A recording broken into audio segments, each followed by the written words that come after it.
What is going on, guys? Jason Burke here, Styles Clash for Life, coming at you on YouTube. And today I've got another edition of The Drive-In, where I watch recently released films and tell you guys whether they're worth watching, worth waiting for, or worth skipping altogether. Today I am talking about one of the 2023 newer releases that I just got a chance to check out. I did not get to see it in theaters, but I've now finally seen it. And it's polarizing. There's a lot going on with it, but it's going to be bringing you guys 2023 movies. And this is one of the ones I was most looking forward to coming into the year, so I'm glad I finally got it under my belt. I am talking about Brandon Cronenberg's Infinity Pool. There was a lot made after seeing the cast in the trailer. There was a lot made after seeing Brandon Cronenberg's previous film. And so I'm bringing you guys the good, the bad, and the ugly right here on The Drive-In. I'm talking about Infinity Pool. This movie was written and directed by Brandon Cronenberg, who wrote and directed Possessor as well, which is a film that you're going to find a lot of similarities in, technically, between the two. Again, I like parts of Possessor and parts I didn't like, and so we'll get into how that mirrors Infinity Pool in a little bit. This movie is starring Alexander Skarsgård as James and Mia Goth as Gabby, and basically the premise is a well-to-do writer is looking for inspiration, so he goes away to a kind of a vacation spot to get a fresh start with his wife, and they come across some other well-to-do people, some other rich couples that are off on vacation. I'm keeping this spoiler-free, so don't worry, I won't be spoiling anything, but something bad happens to them as they're hanging out with their new friends, and you come to find out that there are ways that this place can make copies of individuals. I don't think I'm spoiling anything by saying that. We saw a lot of these kind of things in the trailer, a lot of these visuals. So this foreign land has ways of copying people's DNA and making copies of them for better or for worse to punish them for the crimes of the human beings. And that is me skirting around giving the plot away as best I possibly can.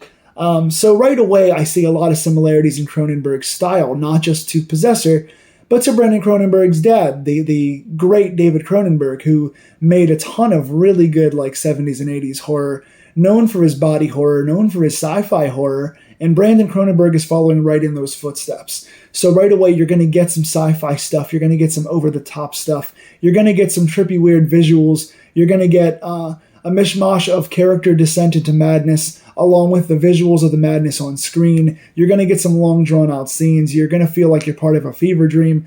That is what David did, that is what Brandon has done in Possessor, and Brandon has done that just as much, if not more, in Infinity Pool.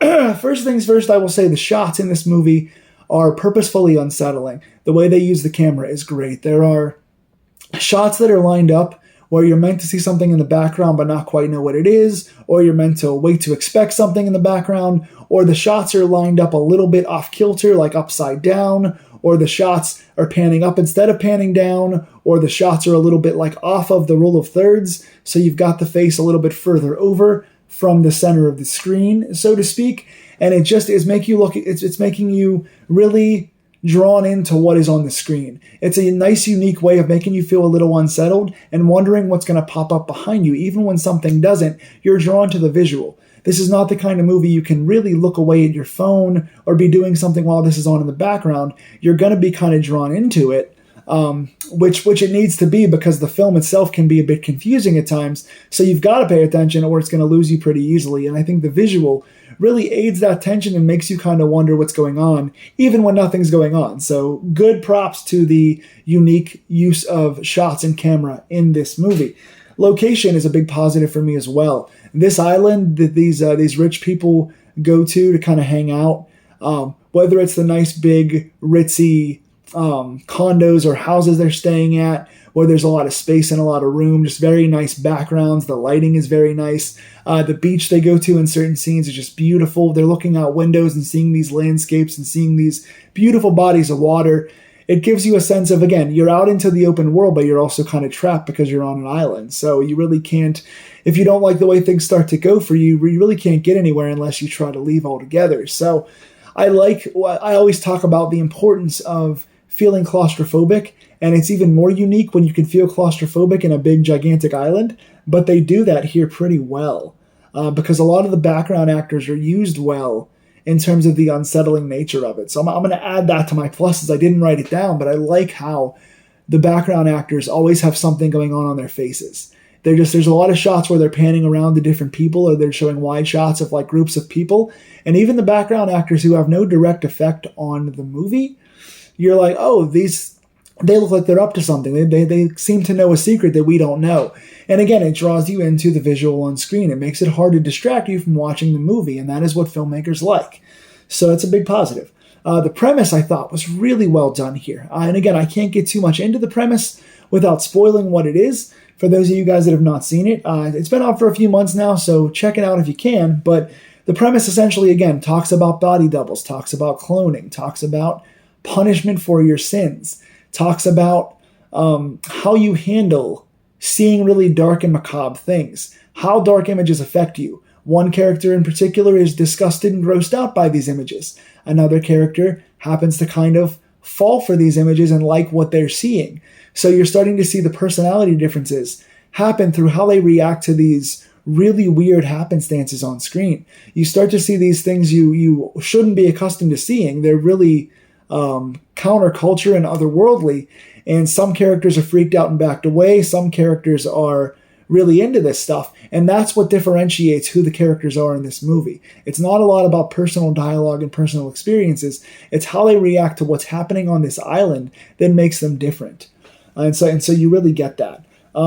Shock scenes are a plus for me. There are definitely some shock scenes in this movie. Did some of them go too far? Probably, yeah. Did some of them linger on too long? Definitely.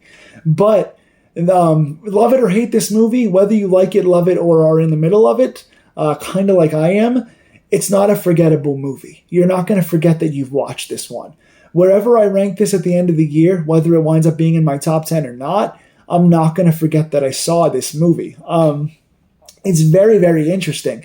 There's one particular scene by a tree where a guy's going to the bathroom and something happens, and you're like, well, they didn't necessarily need to show that, but for shock value, it's pretty different. You don't usually see that very often, especially at the angles they chose to use for it. Some of those close-ups are a little bit weird, but it sticks with you. There's another particular scene, I'll just say breastfeeding. Those of you guys that have seen the movie, you'll know what that means. If you haven't seen it, you're going to be like, what the hell's wrong with this guy?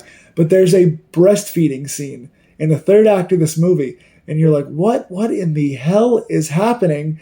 And, does it have a direct effect on the plot? It doesn't need to be there. Does it have to last as long as it does? Probably not. But in terms of landing unique visuals that make you feel a bit unsettled and make this movie stick with you when it's done, psychologically, it does that very well. So I'm going to give that a positive more than a negative for this. Acting-wise, I thought it was up and down. I particularly love the casting and acting of Alexander Skarsgård and Mia Goth.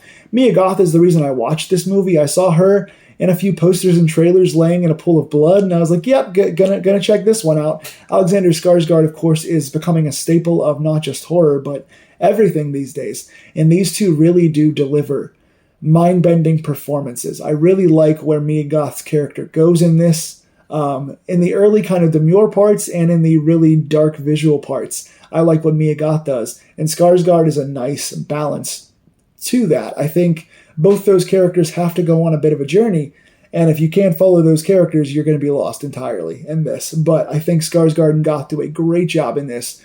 Please put Mia Goth in everything. She's wonderful. After seeing X and Pearl, I can't get enough Mia Goth now. But I thought the other characters were kind of just there. Background actors is something I put in the negative category. And when I say background actors, I mentioned those in a positive earlier. The background actors that don't really have any characters and they're just there to aid the awkwardness of the conversations and facial expressions, those guys do great.